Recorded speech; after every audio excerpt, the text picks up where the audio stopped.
Most of us have seen the guideline: you should have 3 to 6 months of living expenses saved up in an emergency fund. For the average American household, that's $15,000 to $300,001 stashed in an easily accessible account. These funds will help you deal with unexpected job loss, major medical costs, or other emergencies. Having this cushion will keep you from going into debt if disaster strikes or needing to ask family and friends for a handout or loan. Hey there, welcome to the Daytime Dollar, where we talk about financial strategies and how small changes can make big improvements. Today, we will learn how to increase emergency fund credit. So let's get into it. Number 1, look for extra money. Anytime you get the extra money you weren't expecting, set it aside. Tax refunds and inheritances are the most obvious types, but there are others too. Maybe you receive a monetary gift from a family member, a Christmas bonus, or a refund when you update your insurance policy. You might be issued a reimbursement for an overpayment. How about when you get cash back on a rewards credit card or simply find a $20 bill in the laundry? Whenever extra money comes your way, put it in your emergency fund. If your urge to spend it cannot be denied, compromise and spend just a percentage, such as 10%.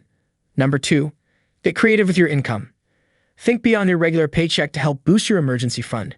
Consider a part-time seasonal job, such as retail shifts during the holidays, landscaping over the summer, or even pet sitting.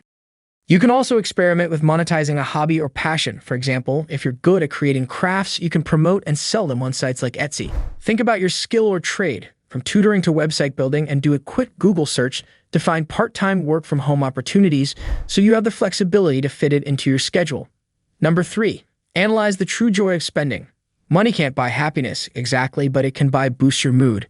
However, if we keep purchasing possessions, we often find our satisfaction diminishes.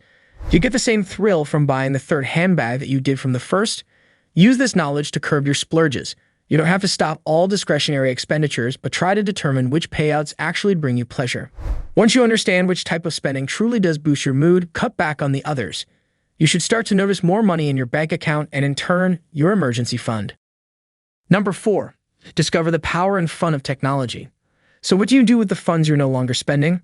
The first step, make sure you have an account set up so that your funds will be accessible, like a savings or money market account, rather than a CD where you're locked into a specific term. The second step, take advantage of the technology available to you. For the most straightforward option, you can simply set up an automatic withdrawal from your checking account to your emergency earmarked savings account each week or month. But these days, technology can do even more. Try one of the many savings apps that makes saving almost like a game. Using an app, you can round off expenses to help you contribute more to your savings. New apps pop up regularly that offer unexpected ways to hack your savings process. Number 5, sell what you aren't using.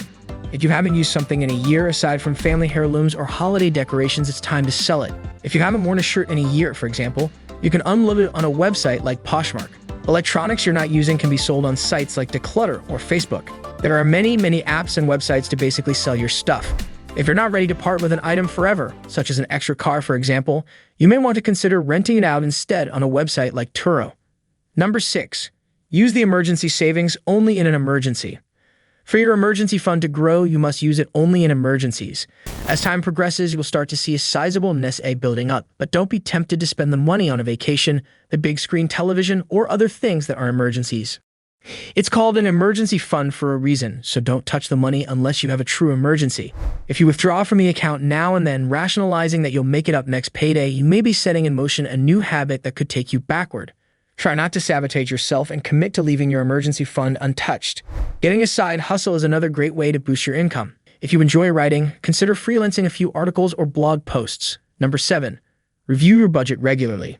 Having a budget is essential to any financial plan, and just as important is to review your budget on a regular basis to ensure your saving and spending needs are still in line with your current financial situation. While you're reviewing your budget, ask yourself whether you could be saving more.